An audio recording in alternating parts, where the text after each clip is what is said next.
Bienvenidos a la segunda ley de la termodinámica.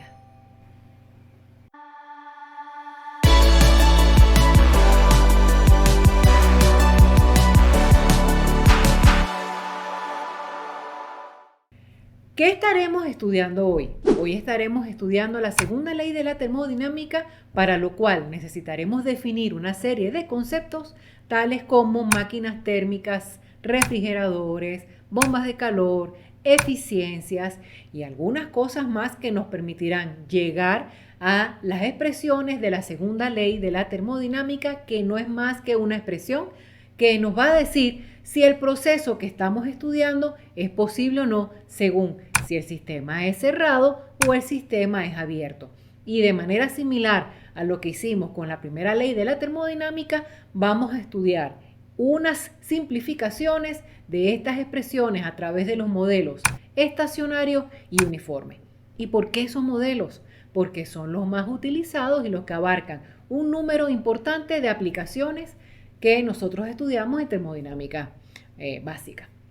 Además de eso, antes de empezar, te recuerdo que es importante para mí que tú puedas suscribirte al canal, darle like y accionar la campanita, de manera que, así como tú has llegado a este canal, otros compañeros puedan disfrutar de este material que es totalmente gratuito para ti.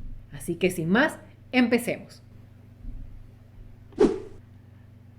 Vamos a ver que la energía podemos agruparla en dos grandes familias: la energía que se conserva y la energía que no se conserva.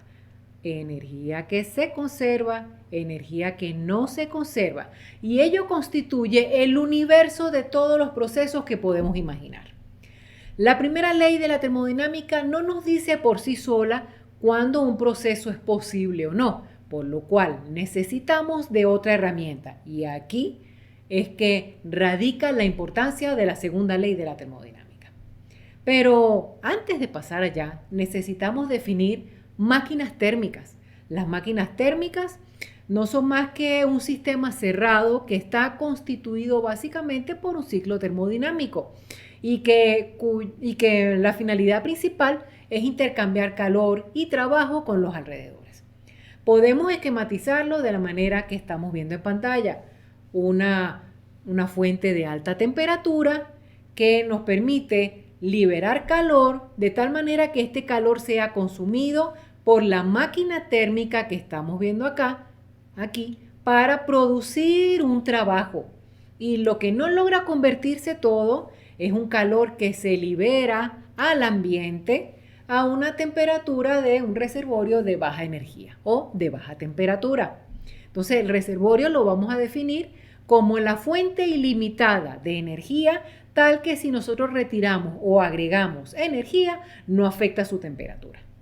¿Y cuál será el ejemplo clásico de una máquina térmica? Bueno, una máquina de Watt en 1765, Watt determinó que si nosotros tenemos un reservorio de alta temperatura, que él lo identificó como la caldera, el reservorio de baja temperatura, que lo identificó como un tanque de agua fría, y la máquina, que era básicamente un pistón. Entonces, hizo que estos dispositivos funcionaran de manera que la caldera le suministraba calor al pistón. El pistón producía su movimiento para, como consecuencia, tener trabajo, y todo aquello que no lograba convertir en trabajo lo liberaba en forma de calor hacia el tanque de baja temperatura.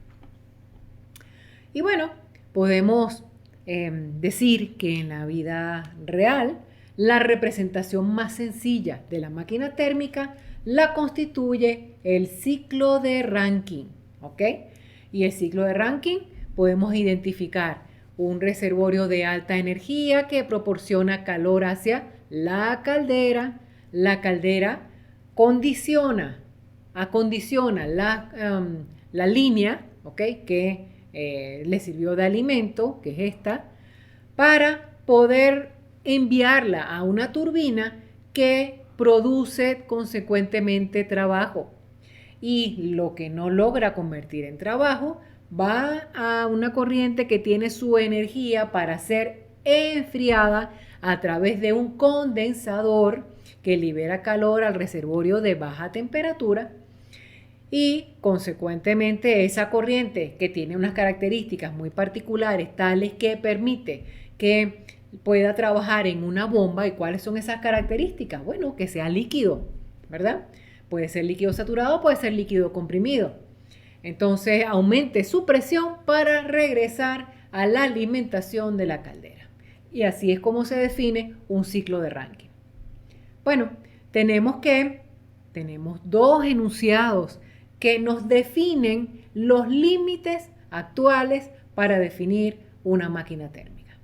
El primer enunciado es el enunciado de Clausius. El enunciado de Clausius nos dice que es imposible construir una máquina térmica cuyo único efecto sea transferir calor del reservorio de baja energía o de baja temperatura hacia un reservorio de alta temperatura.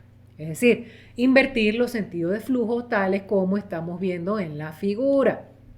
¿Ok?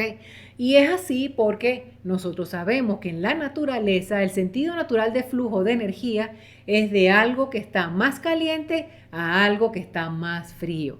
Entonces de allí es que nosotros podemos identificar que ese postulado nos define la imposibilidad de que solamente intercambiando calor de bajo a alto se dé un proceso de una máquina térmica. Y luego el segundo enunciado lo constituye el enunciado de Kelvin-Planck, que nos dice que no podemos tener una máquina cuyo único efecto sea intercambiar calor con el reservorio de alta temperatura para convertir toda esa energía que podemos extraer en trabajo. Quiere decir que la máquina tiene pérdida, tiene irreversibilidades. Por eso es que la eficiencia se define como un valor que es menor que 1 o menor del 100%, dependiendo de si lo vamos a definir entre 0 y 1 o entre 0 y 100% en porcentaje. ¿Ok? Entonces necesitamos intercambiar calor con dos reservorios de temperaturas distintas, de más a menos, para producir trabajo. Es así como nosotros definimos lo que se conoce como la eficiencia térmica, que es lo que queremos entre lo que nos cuesta. Lo que queremos entre lo que nos cuesta. ¿Qué queremos en una máquina térmica? Veamos nuevamente. Queremos producir trabajo. Eso es lo que queremos, producir trabajo. ¿Y qué nos cuesta? La energía que necesitamos suministrarle, que es el calor de alta energía que proviene del reservorio de alta temperatura. ¿Ok? Entonces, así que en la máquina térmica se define como trabajo o potencia mecánica entre calor o potencia calórica del reservorio de alta temperatura. Bueno, si hacemos un balance de energía en esa máquina térmica, podemos ver, ¿verdad? Nos acercamos aquí nuevamente, que nuestra máquina térmica es esto, ¿ok? Y que si está trabajando en un ciclo, entonces el cambio de energía es 0. Entonces entra calor de alta energía y ¿qué sale? Trabajo y calor de baja energía. ¿Ok? Entonces QH es igual a W más QL. Y eso es lo que nos permite colocar aquí esto, porque dijimos que QH es igual a W más QL. Entonces si despejamos W, pues resulta lo que estamos viendo en pantalla. ¿Ok? Y para asignarle signo, para que quede con los signos, como ya estamos asignando qué entra y qué sale, tendemos a utilizar los valores absolutos. ¿Ok? Entonces, bueno, QH entre QH es 1 y QL entre QH es QL entre QH. Y así se define la eficiencia de una máquina de una máquina térmica. ¿Ok? Si tenemos el trabajo, pues utilizamos esta expresión. Si tenemos calores, pues utilizamos esta expresión. Utilizamos la expresión que sea más conveniente de acuerdo al problema que estemos resolviendo. Ahora bien, tenemos los refrigeradores o un refrigerador que el esquema es parecido al anterior, solo que los sentidos de flujo se invierten. Entonces podemos intercambiar calor desde baja a alta. La respuesta es sí, pero para que no viole el postulado que vimos, ¿verdad? ¿Cuál postulado? El postulado o el enunciado de Clausius. Necesitamos suministrarle una energía y esa energía es trabajo, ¿ok? Entonces, el esquema de un refrigerador es como el que mostramos en pantalla, ¿verdad? Un calor de baja energía que aunado al trabajo produce calor de alta energía que va a un reservorio de alta temperatura. Entonces, en este caso, la eficiencia cambia en su definición. No en cuanto a lo que queremos y lo que nos cuesta, ¿no? Sigue siendo lo que queremos entre lo que nos cuesta, ¿ok? Eso sigue siendo igual. Pero lo que queremos ya es otra cosa. ¿Qué queremos? Calor de baja energía. Entonces queremos QL. Y lo que nos cuesta es lo que necesitamos suministrarle para que el proceso funcione. ¿Y qué es eso? Trabajo. ¿Ok? Entonces igual, cuando hacemos el balance de energía, nos queda en este proceso, nos queda que el trabajo que entra más el calor que entra tiene que ser igual al calor que sale. Entonces de allí despejamos quién es W nuevamente. Y usamos los módulos porque ya estamos asignando el signo cuando hacemos el balance de lo que entra igual a lo que sale. Porque como estamos trabajando con un ciclo, como dije inicialmente cuando empezamos el tema, entonces cerrado, pues estamos hablando de que el cambio de energía es cero. Entonces lo que entra es igual a lo que sale. ¿Ok? Y al simplificar esto, bueno, dividimos arriba y abajo entre QL, por eso es que aparece aquí y aparece aquí. ¿Ok? Luego QL entre QL es 1, eso es lo que tenemos acá arriba. QH entre QL es QH entre QL y QL entre QL es 1. ¿Ok? Y nos queda de esta manera, de manera similar o análoga a lo que acabo de decir. Para una máquina térmica, si tenemos trabajo o potencia mecánica, pues utilizamos este, ¿ok? Y si tenemos los calores directamente, pues utilizamos esta definición para el caso de un refrigerador, ¿ok? Ahora, en este caso, beta es mayor que 1 y lo identificamos como beta para diferenciarlo del ciclo de Carnot, que lo llamamos eta. Entonces ahora es beta. Y por esta definición, beta es mayor que 1. El trabajo tiene que ser diferente de 0 para que no entre en lo que decía el enunciado de Clausius. ¿Ok? Y a beta se le denomina eficiencia térmica o es más conocida como coeficiente de funcionamiento de los refrigeradores. Entonces, cuando veamos el libro de texto o nos refiramos a coeficiente de funcionamiento, sabemos que estamos hablando de la eficiencia térmica de un refrigerador. Por otra parte, tenemos lo que llamamos bomba de calor o bomba térmica, que es el inverso de un refrigerador. ¿Cómo es eso? Lo que queremos es calor, son los calentadores. Cuando tenemos 4 estaciones, ¿verdad? Los calefactores trabajan bajo este principio. Entonces, ¿qué queremos? Queremos QH, ¿ok? Calor de alta energía. Y lo que nos cuesta es el trabajo que necesitamos suministrarle para que el sistema opere, ¿ok? Muy bien. Dicho esto, pasemos a algunas definiciones antes de llegar al ciclo ideal que se conoce como el ciclo de Carnot. ¿Qué son los procesos reversibles? Aquellos procesos que podemos idearnos de tal manera de, uno, conocer cuál es su trayectoria porque podemos volverlos a representar, no se pierde energía, podemos devolver al sistema a su estado original, ¿ok? Y tanto al sistema como a los alrededores, por supuesto.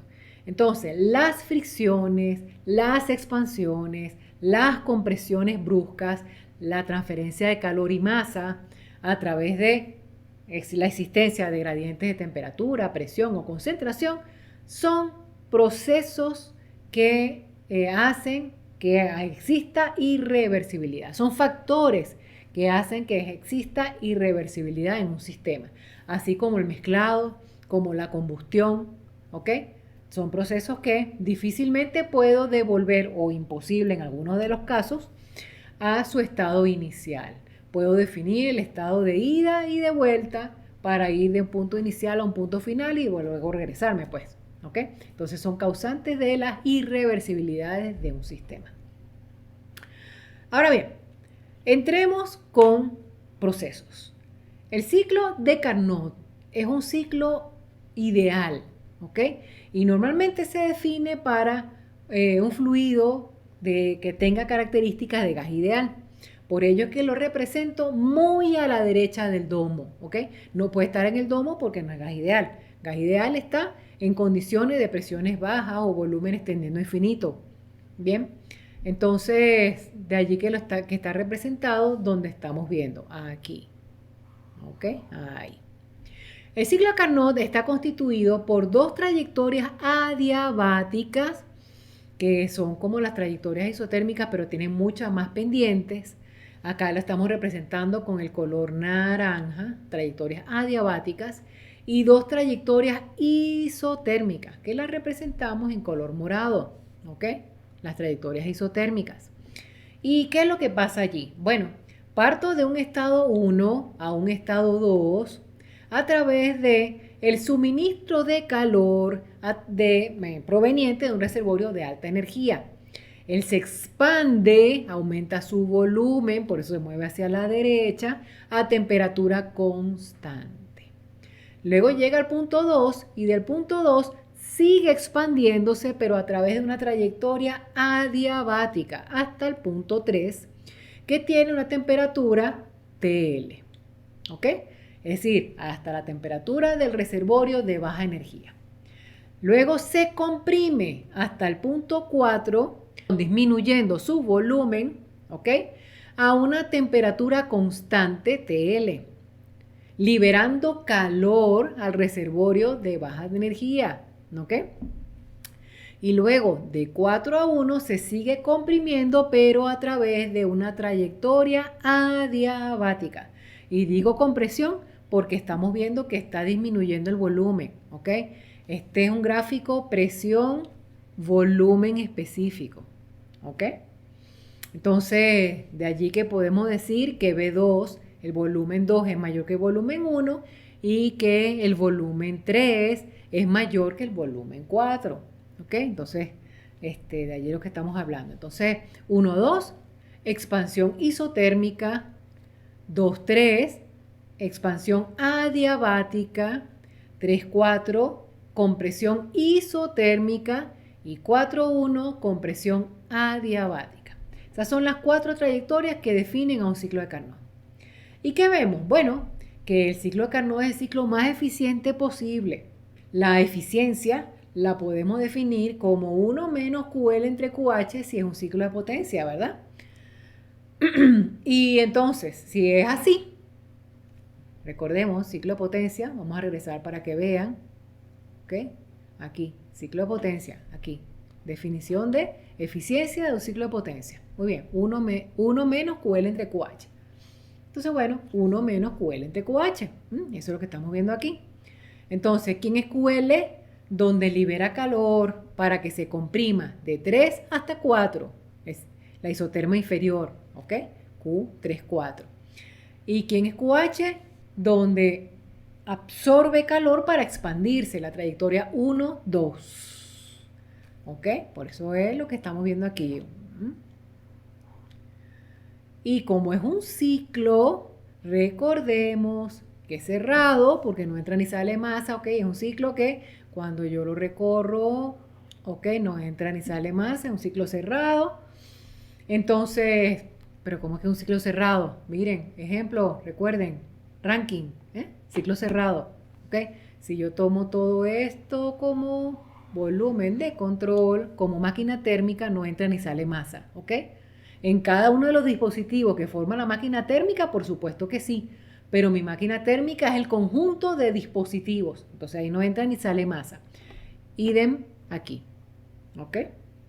En el ciclo de Carnot, ¿ok? Entonces demostramos en el tema de trabajo y calor que los calores son iguales a los trabajos en los ciclos cerrados. Entonces podemos sustituir el calor por el trabajo, calor por el trabajo. ¿De acuerdo? Ahora, dijimos que el ciclo de Carnot es el ciclo más ideal posible. Por lo tanto, si yo llego a calcular una eficiencia del ciclo de Carnot y me da que esta es menor que la del ciclo real, entonces ya yo puedo decir que hay algo mal en lo que estoy caracterizando, algo mal en lo que estoy calculando, porque siempre la eficiencia de Carnot tiene que ser mayor que la del ciclo real. ¿Ok? Ok, sigamos. Recordemos que dijimos que el ciclo de Carnot que estamos trabajando, opera con un gas ideal, ¿ok? Por lo tanto, aplica la ecuación P igual a los moles por la constante universal de los gases, por la temperatura entre volumen físico. Recordando que si estamos trabajando con moles, entonces la constante universal. Si estamos trabajando con masa, entonces la constante específica del gas que viene por unidad de masa. ¿Ok? Y el trabajo reversible también lo definimos en ese tema de trabajo y calor como la integral de P de B. ¿Ok? Entonces, bueno, lo que hago es que vamos a caracterizar cuánto vale el trabajo en cada trayectoria.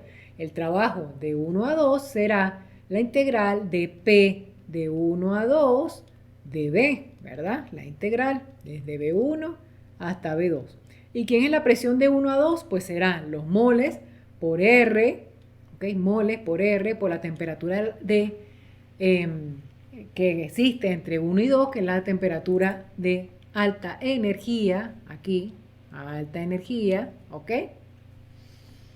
Entre el volumen, diferencial de volumen. Los moles son constantes, dijimos que es un ciclo cerrado.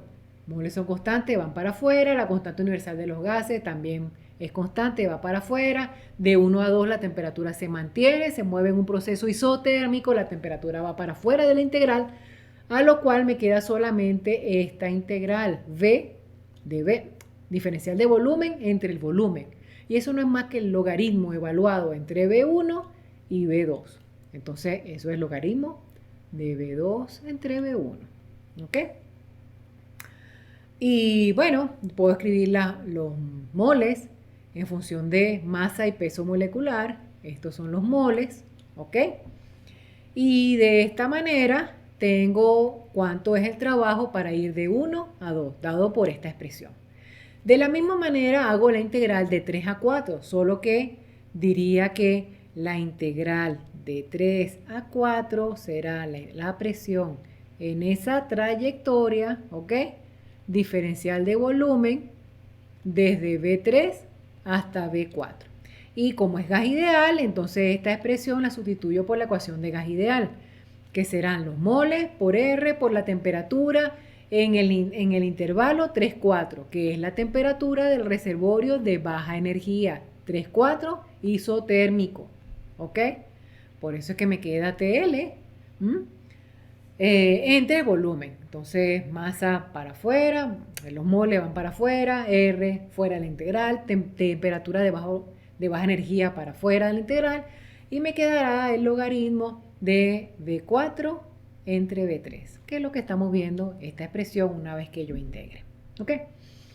Bueno, y como es B4 entre B3, nosotros vimos que B4 tiene un volumen más pequeño que B3 porque está más a la izquierda. ¿Ok? Entonces, cuando hago el logaritmo de B4 entre B3 es un número menor que 1.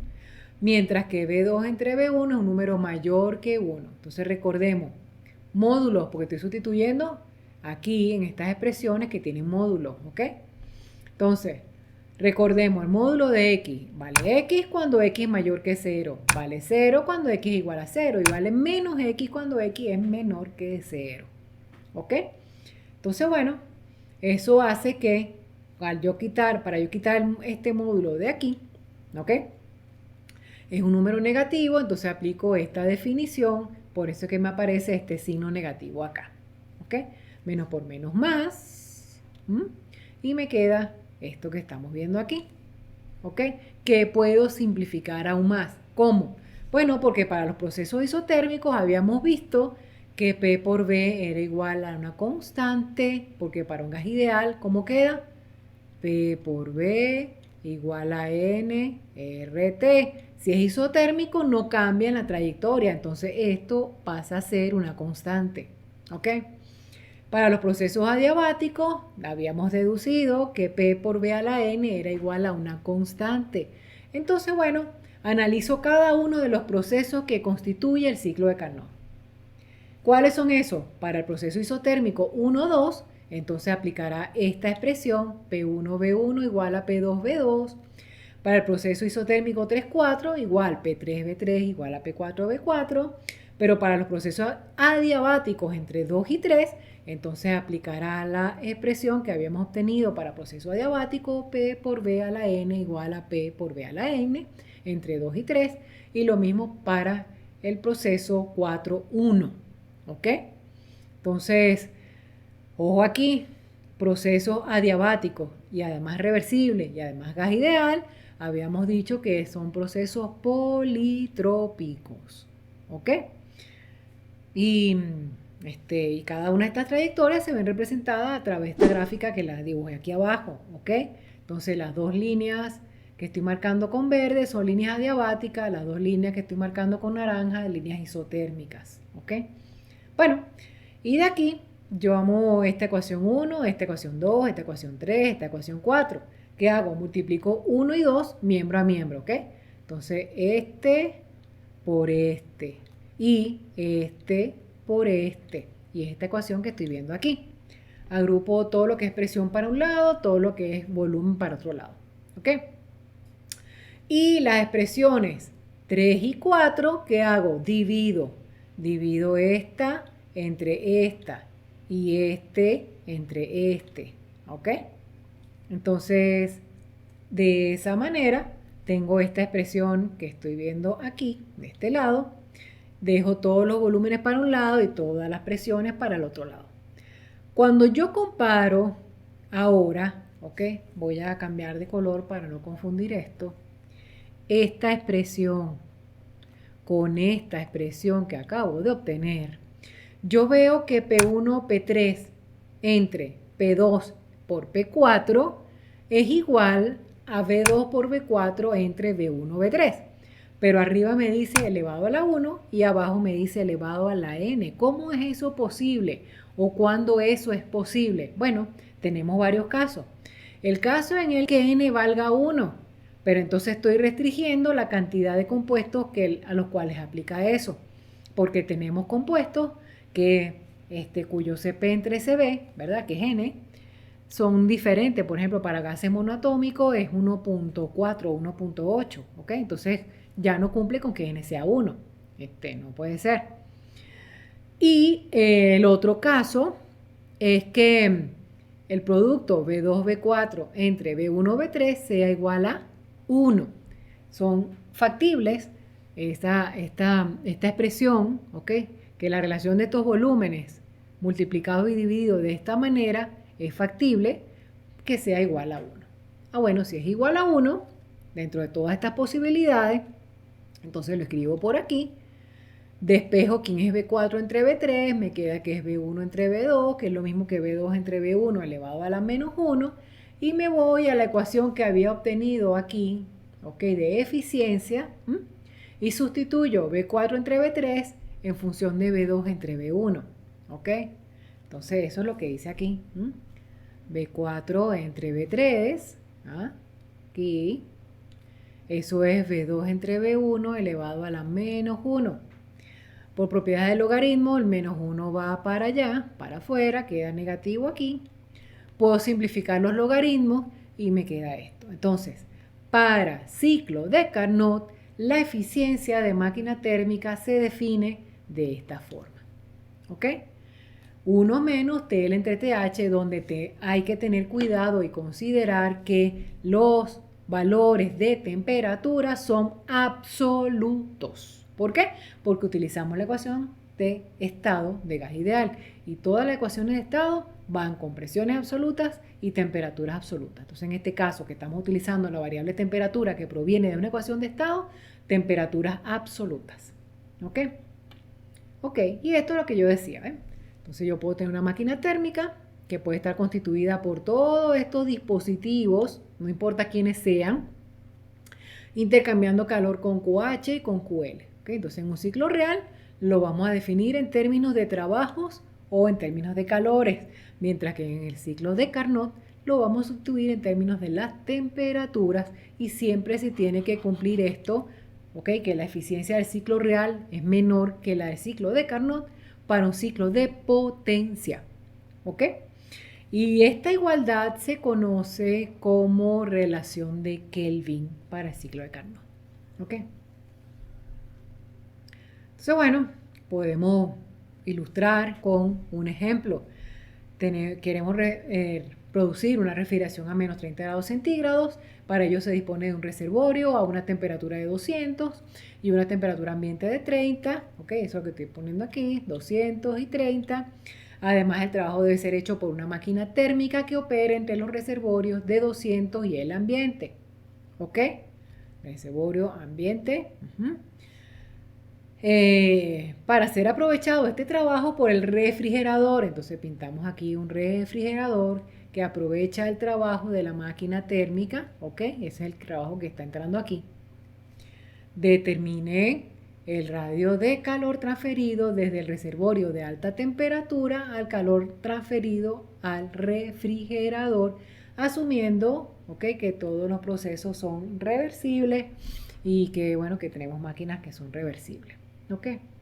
Entonces, bueno, ¿qué vemos aquí?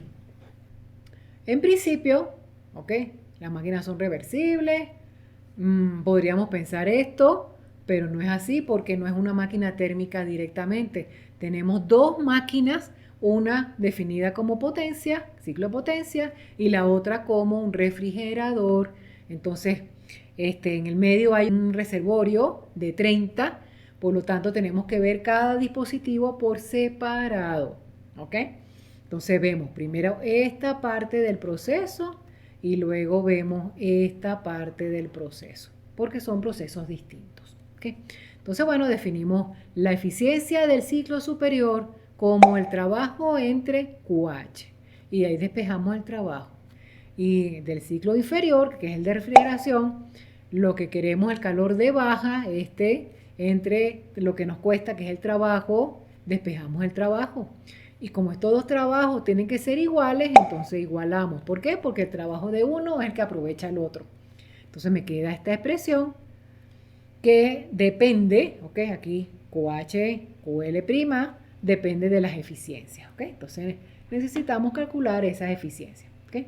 Entonces, al suponer que son reversibles y que los únicos datos que tenemos son de temperatura, entonces se trabaja con el principio de Kelvin, ¿ok? Obtenido para los ciclos de Carnot. Entonces digo que la eficiencia es 1 menos QL entre QH, donde QL entre QH lo sustituyo por TL entre TH. Y beta, la definición de beta del refrigerador, donde es QH' entre QL', que es ¿quién? TH' entre TL'. Sustituimos en grados absolutos. Y eso nos permite evaluar cuánto vale en la eficiencia de la máquina térmica, cuánto vale la eficiencia del refrigerador. Venimos acá arriba, sustituimos y hallamos lo que estamos buscando. ¿Ok? Eso es. Sigamos. Pasamos al término a la definición de entropía. ¿Ok? Entropía. Para un ciclo de Carnot dijimos que los calores de baja energía entre calores de alta tienen que ser igual a TL entre TH. Entonces, bueno, hacemos un arreglo aquí. El TL pasa dividiendo y el TH, QH pasa para acá arriba, de manera de agrupar los calores entre sus respectivas temperaturas, y la suma de todos esos calores transferidos a su temperatura respectiva, eso me permite definir que es igual a 0, y defino esta expresión para ciclos. Por lo cual, si yo tengo cualquier ciclo reversible, por lo tanto puedo graficar su trayectoria, yo puedo descomponerlo en infinitos ciclos de Carnot, como estamos viendo aquí abajo, ¿ok? Infinitos ciclos de Carnot que estén atravesados por trayectorias isotérmicas como estas que están aquí, ¿ok? De todas estas líneas que están aquí, que pintamos en violeta, y líneas adiabáticas, que son todas estas líneas naranjas, ¿ok? Entonces, cada ciclo de esto, cada uno de estos ciclos que estamos viendo aquí, son ciclos de Carnot, pequeños ciclos de Carnot, ¿ok? De tal manera que para cada pequeño ciclo de Carnot, yo puedo aplicar, ¿verdad?, lo que habíamos obtenido. Y bueno, como son muchos ciclos los que asemejan el ciclo grande, entonces hago la sumatoria de todos esos ciclos, ¿por qué se sustituye? Por la integral cíclica, la integral de un ciclo. Entonces la integral cíclica de todos los calores transferidos a temperatura constante es igual a 0. Y eso aplica para cualquier ciclo reversible. Ahora bien, vamos a ver caminos reversibles, arbitrarios, A, B y C, que conectan los puntos 1 y 2, o los estados 1 y 2. Entonces, 1 y 2. Voy a ir de 1 hasta 2 por la trayectoria A, ¿ok? Y regreso por la trayectoria C. O puedo regresar por la trayectoria B, ¿ok?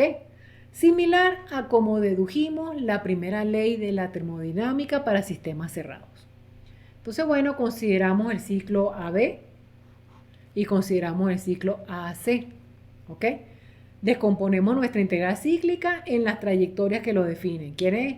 La integral desde 1 hasta 2 del calor entre la temperatura por el camino A, más la integral desde 2 hasta 1 por el camino B. ¿De quién? Del calor entre la temperatura.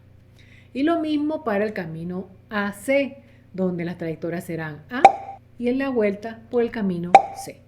Entonces, si resto esas dos expresiones, lo que corresponde a la trayectoria A se cancela porque se repite en ambos lados, ¿ok?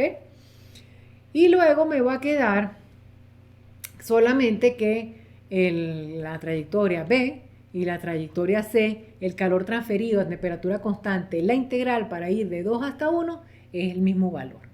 Ah, interesante. Entonces, ¿qué significa? Como es la misma punto inicial y punto final, punto de partida y punto de llegada, entonces puedo simplificar las integrales y me queda que tengo algo que depende ¿de quién?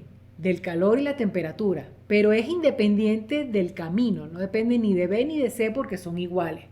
Ajá, entonces, ¿qué es eso? Una cantidad que no depende del camino, sino que depende del punto final y punto inicial. Por eso es que utilizo la diferencial exacta. Y esa cantidad se llama entropía, que normalmente se define como el grado de desorden que experimenta un sistema. Y como estamos hablando de un proceso reversible, porque definí mis trayectorias, entonces por eso estoy utilizando aquí el subíndice de que es reversible. Entonces esa definición es válida para procesos reversibles. ¿Ok? Entonces hablemos de la entropía neta, S mayúscula, kilojoule sobre Kelvin, y la entropía específica, que no es más que la entropía neta entre la masa. Viene unidades de kilojoule, kilogramo, Kelvin. ¿Ok? Entonces las tablas de saturación están constituidas por las últimas columnas, líquido saturado, vapor saturado, y en el medio la resta SG menos SF. La entropía de vapor saturado menos la entropía de líquido saturado, como ocurría con las otras propiedades. ¿Ok? Para el líquido comprimido igual. ¿Ok? Una tabla donde aparece presiones, para cada presión, un listado de temperaturas y cuál es su correspondiente entropía. ¿Ok? Esta es la columna de entropía para la presión de 5. Esta es la columna de entropía para la presión de 10. Y esta para la presión de 15. Esta. ¿Ok? Entonces así aparecen tablas. La mayoría de las veces para agua como líquido comprimido. Cuando tenemos otros componentes, normalmente no suelen aparecer en los libros de texto, ¿ok? Y entonces hacemos la simplificación que vemos en pantalla, ¿ok? Una gráfica presión-volumen, donde recordemos la isoterma viene prácticamente vertical, corta con líquido saturado, luego horizontal, va cambiando de fase hasta llegar a vapor saturado y luego desciende, ¿verdad? Y las temperaturas aumentan en la dirección como estoy pintando en pantalla, hacia arriba, ¿ok? Entonces, para líquido comprimido, yo leo este punto o cualquiera de los puntos que estén sobre la misma isoterma, el mismo valor prácticamente aquí abajo, ¿ok? Entonces puedo aproximar la entropía del líquido comprimido o líquido subenfriado, dependiendo de la región de Latinoamérica o de Iberoamérica en el que estemos, es lo mismo, como líquido saturado utilizando solamente la temperatura, ¿ok? Entonces si no tengo tablas, sabemos que con la temperatura puedo hacerlo. Con la presión no, ¿por qué? Porque tengo presiones distintas, la presión no es la que se comporta como una línea vertical, ¿ok? Ojo ahí, la que se comporta como una línea vertical en un diagrama PV es la temperatura, ¿ok? Y la tabla de vapor sobrecalentado, donde también presiones, un grupo de temperaturas y para cada temperatura la entropía, ¿ok? Entonces a esta presión la columna de entropía, a esta presión la columna de entropía, ¿ok? Listo. ¿Qué pasa si los datos son energía interna y entropía? Bueno, lo mismo que cuando era volumen, energía interna, o cuando era entalpía y es entropía, ¿ok? Se evalúa de la misma manera. Y un ejemplo de esto y la explicación de cómo se evalúa está también en mi canal de YouTube en el curso, ¿ok? Así que no te lo pierdas si tienes duda de cómo hacerlo. En saturación, la entropía se define, la entropía específica, como SF más la calidad por la entropía de vapor saturado menos la entropía de líquido saturado. ¿Ok? Y bueno, tenemos un diagrama TS que se vería de la manera que estamos viendo en pantalla. ¿Ok? Entonces, las líneas de presión son las líneas moradas, la línea de volumen constante, la línea verde, la línea fucsia, la línea de entalpía, donde este punto es el punto crítico. ¿Ok? Para un ciclo de Carnot, ¿cómo se vería en un diagrama TS? Bueno, interesante, ¿verdad? ¿Por qué? Porque tenemos, recordemos, dos líneas isotérmicas, TH y TL, por lo tanto, en un diagrama TS, isotermas son temperaturas constantes, líneas horizontales. Entonces, de 1 a 2 se ve a través de una línea horizontal.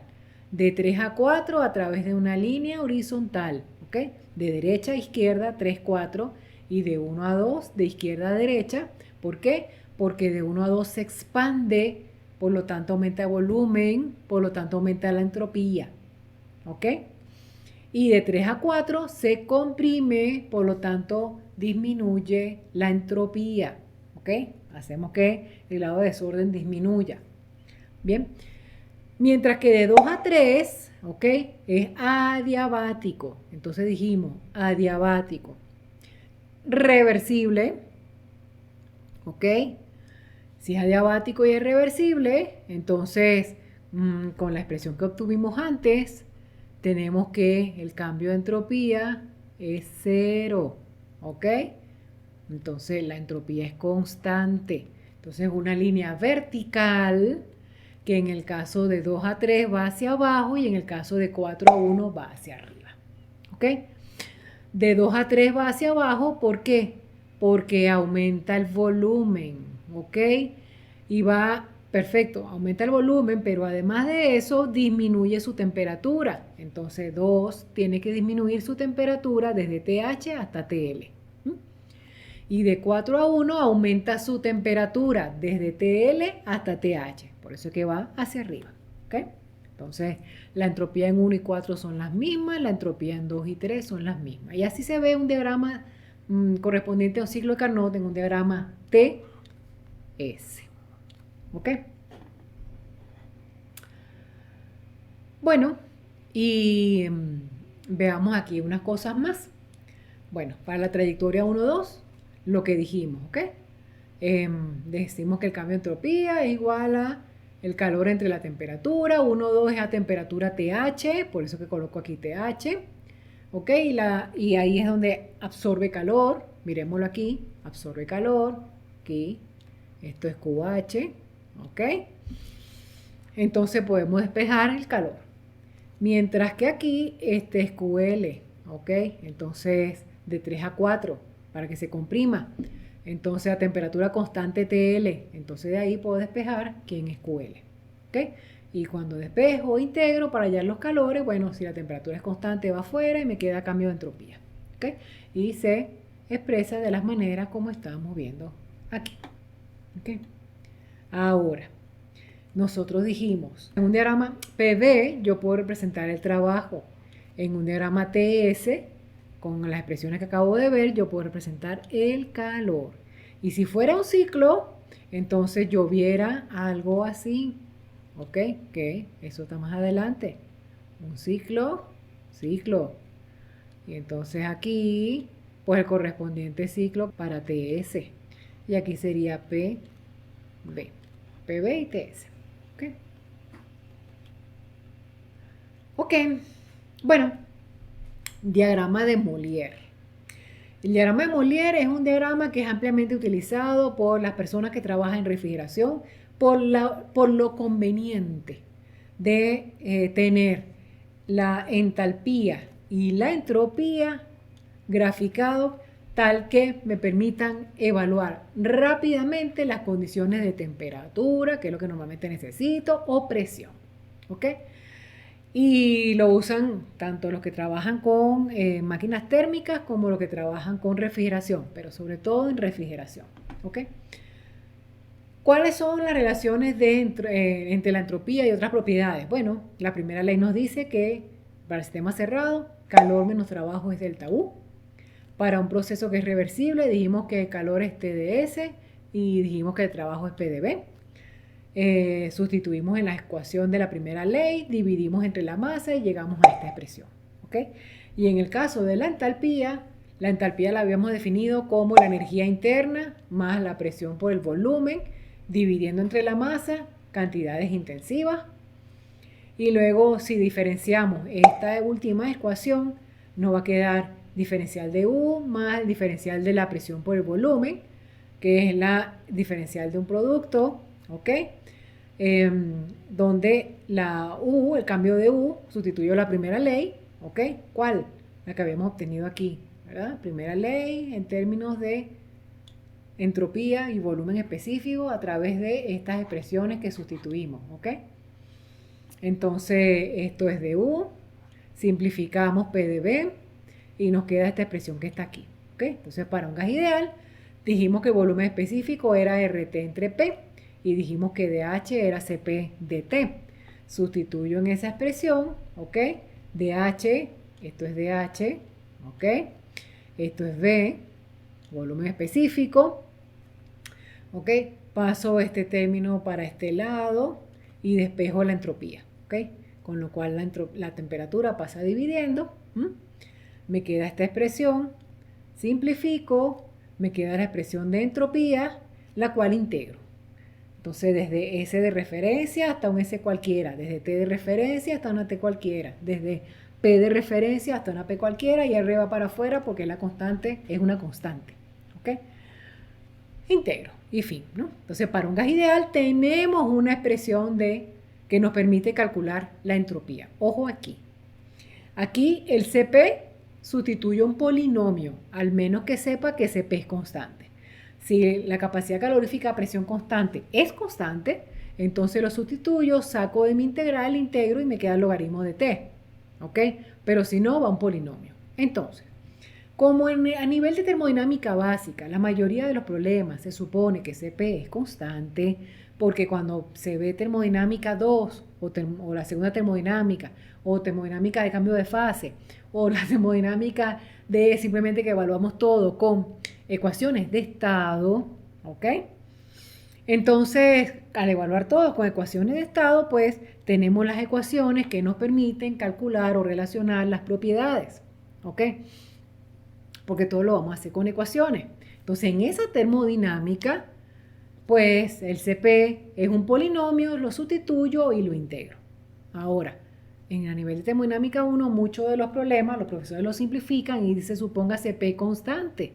Entonces, si el CP es constante, tengo que tener cuidado de que el valor de referencia de esta temperatura no puede ser 0 porque entro en una indeterminación, porque al integrar CP constante, la integral de dt desde t de referencia hasta una t cualquiera, ¿ok?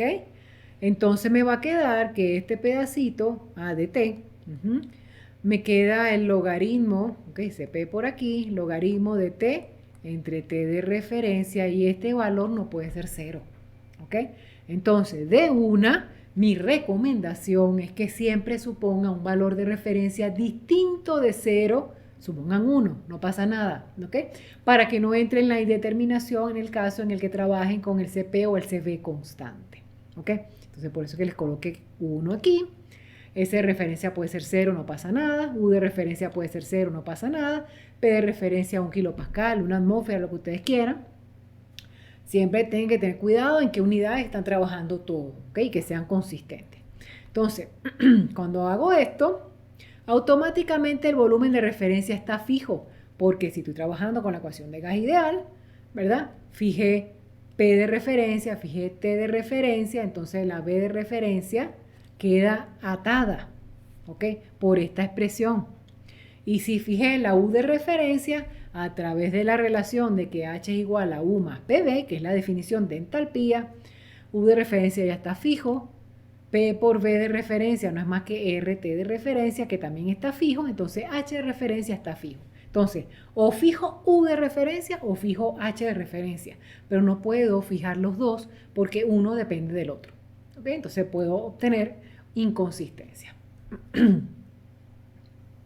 ¿Ok? Ahora, podemos obtener otra expresión de la entropía para un gas ideal.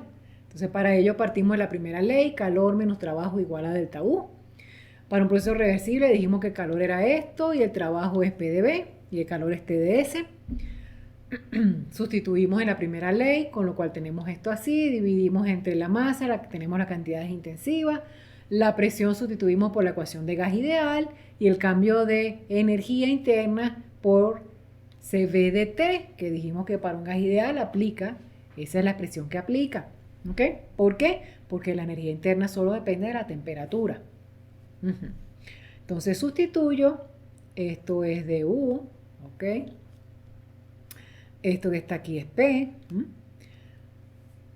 Despejo, cambio de entropía, integro, pasa lo mismo otra vez, ¿ok? Entonces, ojo con los valores de referencia que fijemos. Entonces, si CB es constante, sale la integral y me queda el logaritmo de t entre t de referencia, por lo tanto, t de referencia no puede ser 0. Y ojo acá, porque si yo empecé un problema y tomé un valor de referencia y después en el camino me doy cuenta de que es inconsistente, yo no puedo a partir de ahí cambiar el valor de referencia. Yo tengo que devolverme a todo el problema, modificar esa temperatura de referencia para que todo el problema sea consistente. Yo no puedo tener valores de referencia distintos para un mismo fluido. ¿Ok? Ok. Entonces tenemos dos expresiones para el cálculo de entropía para un gas ideal. Ahora bien, veamos proceso irreversible. ¿Ok? Por ejemplo, tengo un compartimiento, es adiabático, tengo una membrana, se rompió la membrana y el gas se expandió. ¿Cómo yo reconstituyo? ¿Cómo yo reconstruyo la membrana? Imposible.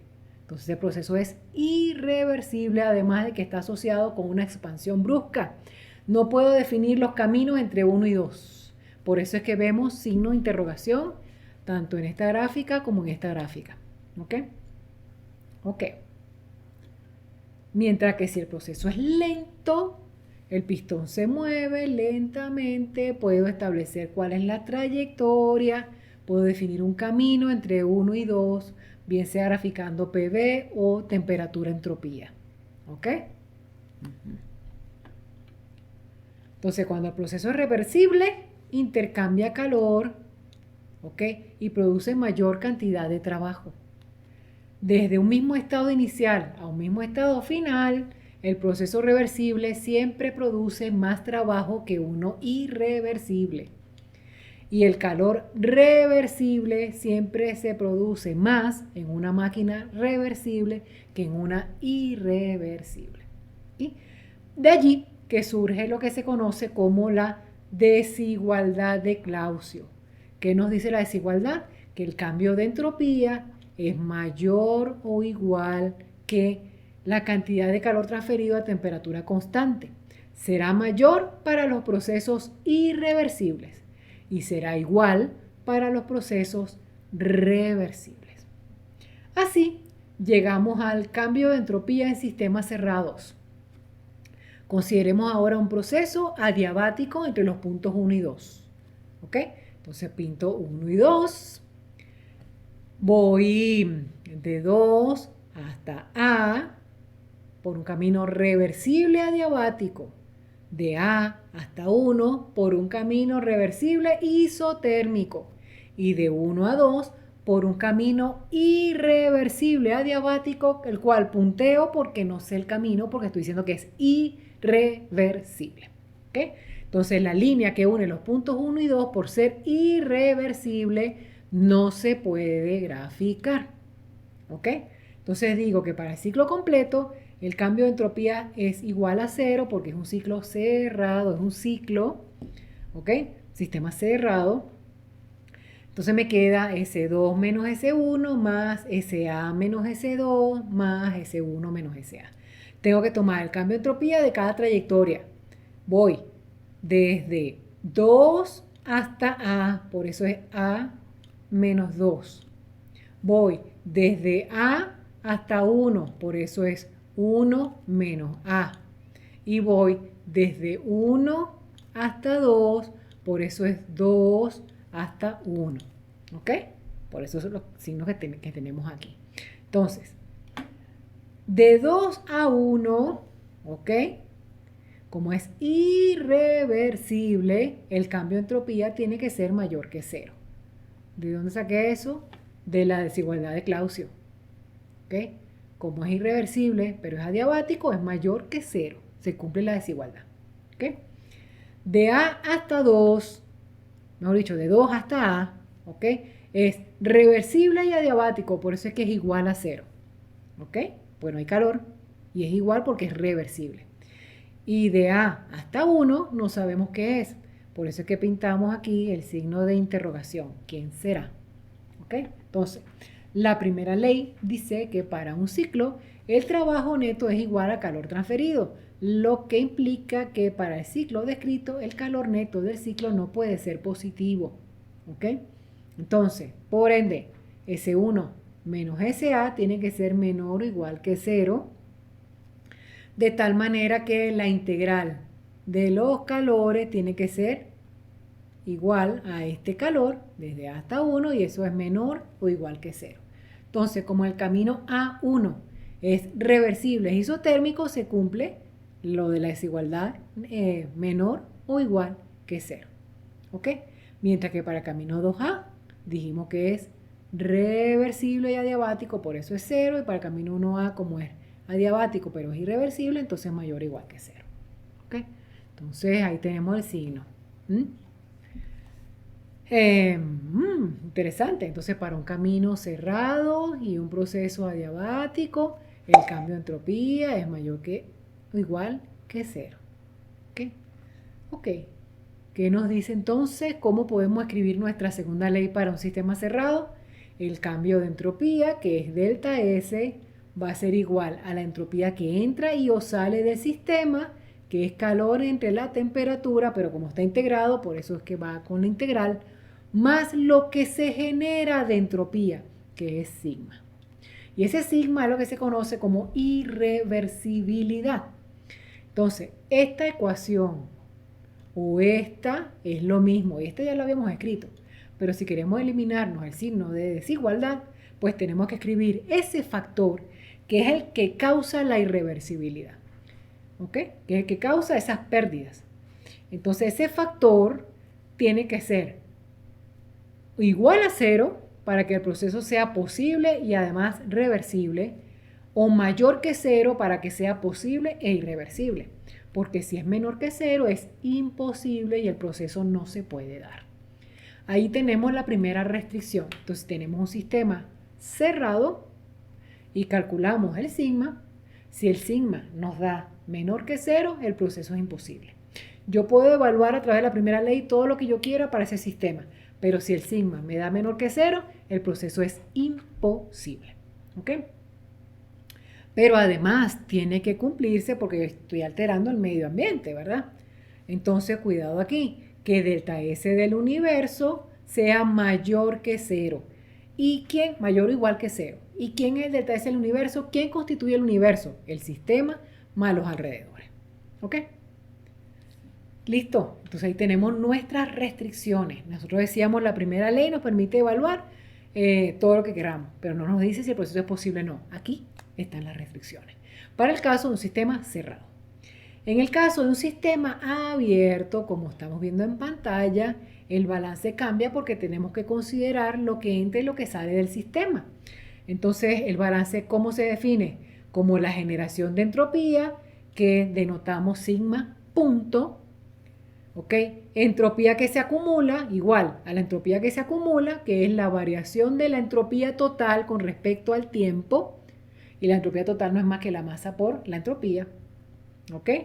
Más la entropía que sale, más flujo másico de salida por su respectiva entropía de salida, menos la entropía que entra. Y ahí consideramos tanto lo que viene por la corriente que entra al proceso como por intercambio de calor a temperatura constante. ¿Ok?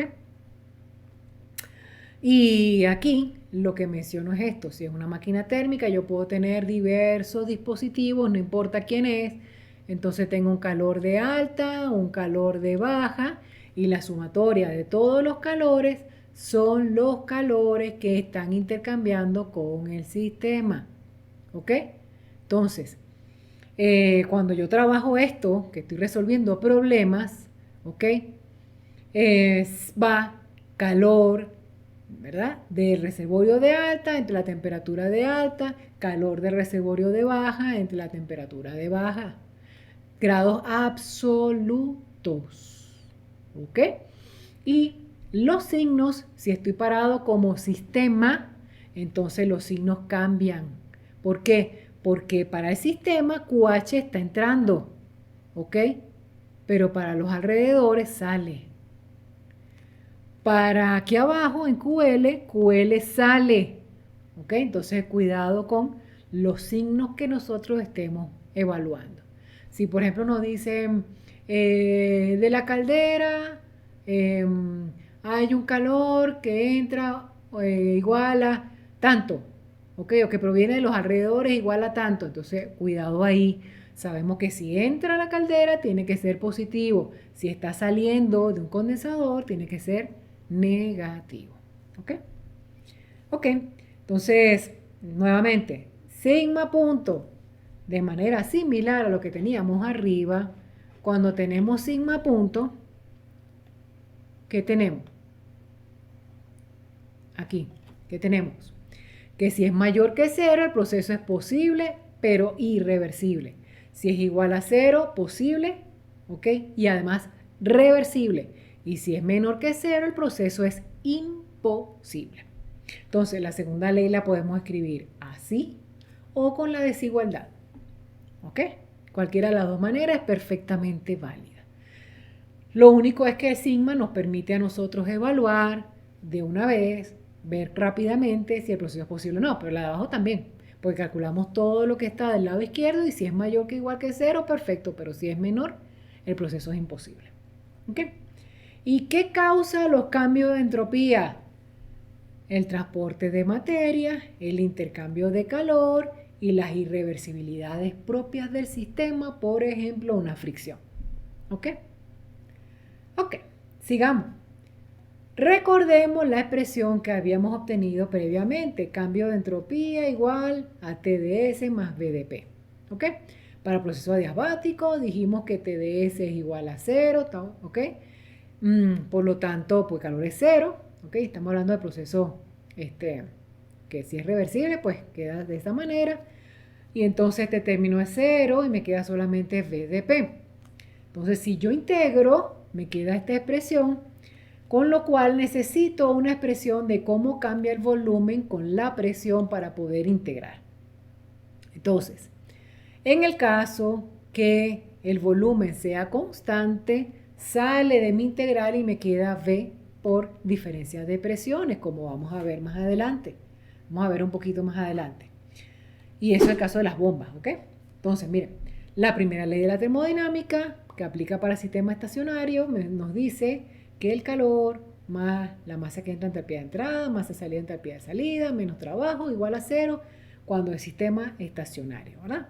Entonces el trabajo queda directamente esto, que si el calor es cero, entonces se va y me queda solamente flujo másico por diferencias de entalpía. Entonces allí es donde yo sustituyo esta expresión, ¿ok?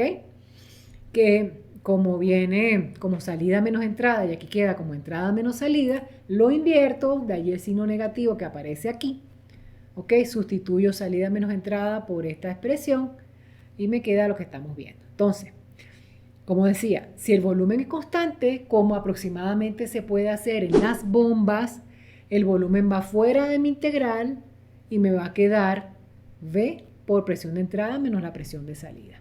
Y esto sirve para el cálculo de bombas isentrópicas. ¿Por qué? Porque estoy suponiendo que es reversible y es adiabático, por lo tanto isentrópico. ¿Ok? Ok. ¿Y cuando la bomba es real? No. Cuando la bomba es real, pues hay una eficiencia y entonces con esa eficiencia trabajamos y ya vamos a ver. Miren, eficiencias máquina térmica, trabajo entre calor para el caso de ciclos de potencia, donde la eficiencia de máquina térmica es menor que 1 y la eficiencia para el caso de segunda ley se define como trabajo real entre trabajo reversible o potencia real entre potencia reversible. ¿Ok? Potencia mecánica me refiero, ¿verdad? Entonces, para el caso de una turbina, el mejor camino es el reversible y el adiabático, por lo tanto, isentrópico. Entonces, el trabajo reversible o la potencia reversible pasa a ser la isentrópica, de tal manera que el trabajo isentrópico es mayor que el trabajo real, ¿ok? O la potencia real. ¿Bien? Y para el caso de turbinas y para el caso de bombas y compresores, ¿ok? El camino para que esté eficiente, para que esté acotado entre 0 y 1 o entre 0 y 100%, volteo la definición de eficiencia y me quedará isentrópico entre el real, ¿ok? Tanto para el compresor como para la bomba, tal que el trabajo real sea mayor que el trabajo isentrópico, ¿ok? ¿Y por qué se invierte? Bueno, en el caso de una turbina, recordemos que la turbina, el objetivo es producir trabajo o potencia mecánica. Quiero producir trabajo. Entonces, parte del trabajo se pierde en fricción, no se logra convertir o en forma de calor, pues. Entonces, el trabajo que yo logro producir en la realidad es más pequeño que si fuera ideal. Y eso pasa en la turbina. En los compresores y en la bomba el objetivo es aumentar presiones, solo que en las bombas en fase líquida y en los compresores en fase de vapor o en fase gas. ¿Ok? Entonces, tengo que meter más trabajo para vencer las pérdidas que tengo de energía. Por lo tanto, el trabajo real es mayor que el que necesitaría si ellas trabajaran idealmente, si ellas no tuvieran pérdida. ¿Ok? Por eso es que acá se invierte. ¿Ok? ¿Y cómo se evalúa eso? Bueno, si mi entrada de la turbina tengo P1 y T1 como datos, con eso voy a tabla y leo H1 y leo S1. Leo la entropía y la entalpía. Luego, en la salida del punto 2, si conozco la presión, que tiene que ser la misma isentrópica o no. ¿Por qué? Porque estoy buscando el equipo, tal que si yo cambio uno y lo pongo isentrópico y otro, pues él pueda continuar su recorrido porque tiene la presión requerida. ¿Ok? Entonces, ¿cómo evalúo eso? Bueno, digo que mi eficiencia es, en el caso de la turbina, la real entre la isentrópica, planteo la primera ley de la termodinámica, donde el balance de masa me dice que los flujos másicos son iguales. Me queda quién es la potencia genérica, general, ¿ok? Independientemente que no sea, o sea, sin considerar que es adiabático, ¿ok? Eso para el caso en el que estemos resolviendo unos problemas donde la turbina se considera que libera calor y que el calor no es despreciable, ¿ok? Entonces me quedará que este es el trabajo real, sustituyo en mi eficiencia y me queda lo que estoy buscando aquí, ¿ok? Ahora, mi eficiencia es dato, el calor es dato, flujo másico lo conozco, la entalpía de entrada ya la evalué, la entalpía isentrópica la puedo evaluar como si la presión de salida es la misma que la isentrópica. Al decir que es isentrópico significa que en la salida no me modificó la entropía de entrada. Entonces la entropía de salida isentrópica, igual que la entropía de entrada, tengo dos propiedades, voy a tabla y leo H2 isentrópico. Sustituyo aquí y mi única incógnita es la entalpía real. De aquí es que la despejo. Y la temperatura 2 no es igual a la temperatura isentrópica, ¿no? Y fin. ¿Ok? Si tuviese un ejemplo donde lo que conozco es la salida, pero no la entrada nada más sé la presión, pues tengo que hacer, ¿ok?, un tanteo. ¿Por qué? Porque no conozco los datos en la entrada, ¿ok? Entonces obtengo la misma ecuación anterior, solo que la entalpía en uno no la conozco porque no tengo datos, sino nada más la presión. Y la entalpía en dos isentrópica tampoco, porque depende de la entropía de entrada, ¿ok? Entonces, ¿cómo hacemos? Bueno, recordemos que la entalpía 2 isentrópica se evalúa con la presión de salida, que sí la sé, y la entropía de entrada, que no la conocemos. Entonces, ¿qué hacemos? Supongo una temperatura de entrada, con la temperatura de la entrada y la presión que conozco, voy a tabla y leo la entropía y la entalpía de entrada, ¿ok? Al saber la entropía de entrada, digo que es igual a la isentrópica y con la presión leo la entalpía 2 isentrópica. Sustituyo en la ecuación de eficiencia y veo si se cumple igual a la eficiencia o como quiera. Paso todos los términos, ¿ok? Paso el denominador multiplicando a la eficiencia, paso calor y la masa por la entalpía del lado izquierdo, igual a la ecuación a cero.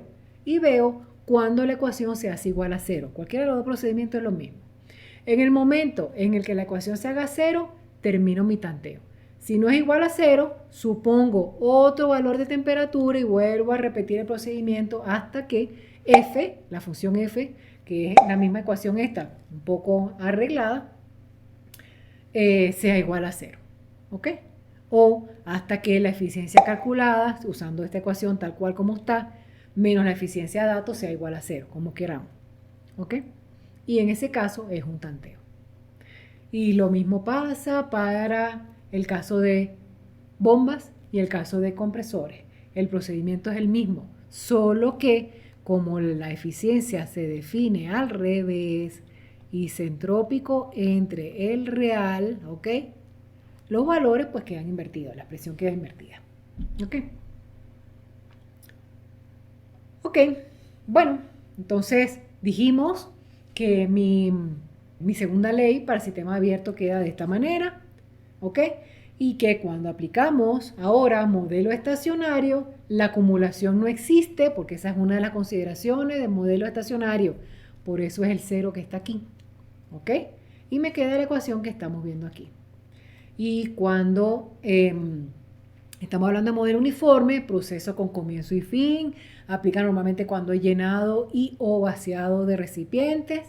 Entonces, la ecuación me queda así porque el proceso tiene comienzo y fin. La ecuación se integra. Entonces ya no es sigma punto, sino sigma. Ya no es flujo másico, sino masa neta. ¿Ok? Masa neta de salida, masa neta de entrada. Y aquí me queda la integral de la cantidad de calor intercambiada a temperatura constante. ¿Ok? Entonces, para el caso abierto va lo mismo. ¿Ok? ¿Cómo yo sé cuándo el proceso es posible? Bueno, cuando el sigma tiene que darme, o sigma punto, dependiendo de cuál modelo esté aplicando, me tiene que dar mayor o igual a cero. ¿Ok? Si me da menor que cero, el proceso es imposible. En el caso de modelo estacionario, recordemos que la acumulación es cero, ¿ok? No se nos olvide. Y lo otro que tenemos que verificar es que el cambio de entropía del universo sea mayor o igual que cero. ¿Y quién es el cambio de entropía del universo? Sistema más los alrededores. ¿Y cómo hallo el del sistema? Ajá, cuando voy a aplicar el del universo, entonces el sistema lo evalúo como final e inicial. Cambio de entropía, final menos inicial. Para el modelo estacionario, final menos inicial es cero, por definición. ¿Ven lo que estoy diciendo aquí? Mientras que el de los alrededores no. Entonces, para los alrededores aplico la segunda ley, ¿ok? Donde sigma vale cero, porque el sigma aparece por el sistema, no por los alrededores, porque las máquinas, que son las que generan las irreversibilidades y son las que atraviesan por los diferentes procesos, son las que producen las irreversibilidades, ¿ok? Entonces, siempre para los alrededores el sigma es cero. Sigma punto y el sigma. Alrededores, ¿ok? Entonces, tomo mi segunda ley y la aplico para los alrededores con sigma cero. Y ahí despejo el delta S de los alrededores, ¿ok? Entonces, delta S de los alrededores más el del sistema, que es el final, menos el inicial, que por supuesto para el estacionario es cero, pero para el uniforme no. Y para el sistema, al menos que sea isentrópico, para cuando es cerrado tampoco, ¿ok? Entonces sumo esos dos términos y eso me da el cambio de entropía del universo. Si el cambio de entropía del universo me da mayor o igual que cero, el proceso es posible. Si me da menor que cero, no. El proceso es imposible, ¿ok? Entonces, para cerrar, tenemos varias cosas que verificar, ¿verdad? Entonces, los sigma, el delta S o el cambio de entropía del universo, ¿ok?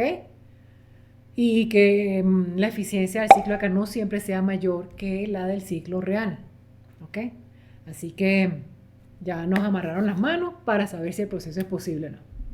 Pues bien, dicho esto, tenemos todas las herramientas para poder resolver cualquier problema. No importa si es un ciclo ideal de Diesel, de Otto, de Rankine, un ciclo combinado, lo que sea. Las herramientas son las herramientas porque están constituidos por los mismos dispositivos, ¿ok? Combinados de manera distinta, en algún caso pues utilizo compresores, como en los refrigeradores, en lugar de turbinas, por ejemplo. Y en los ciclos de potencia utilizo turbinas en lugar de compresores, por ejemplo, en la mayoría de ellos. Entonces, no importa cómo se denomine el ciclo, tenemos hasta aquí todas las herramientas para poder resolver un problema. Hay lo que se define como exergía, que lo vamos a tener en otra clase, para optimizar energía, para saber hasta dónde podemos llegar, ¿ok? Y bueno, queda nada más que hacer ejercicio. Hey, recuerda que es importante que te puedas suscribir al canal, que le des like, ¿ok? Y que si te gustó el video, por supuesto, si no te gustó, no. Y que por supuesto actives la campanita para recibir las notificaciones, de manera que YouTube pueda identificar que mi contenido te ha sido de utilidad tanto a ti como a tus demás compañeros que están estudiando estos temas. Así que, sin más, finalizamos el aprendizaje sobre la segunda ley de la termodinámica y te invito a revisar los videos que estaré publicando periódicamente con resolución de diversos tipos de problemas según sea el tema. Así que gracias por estar y nos vemos en el próximo video.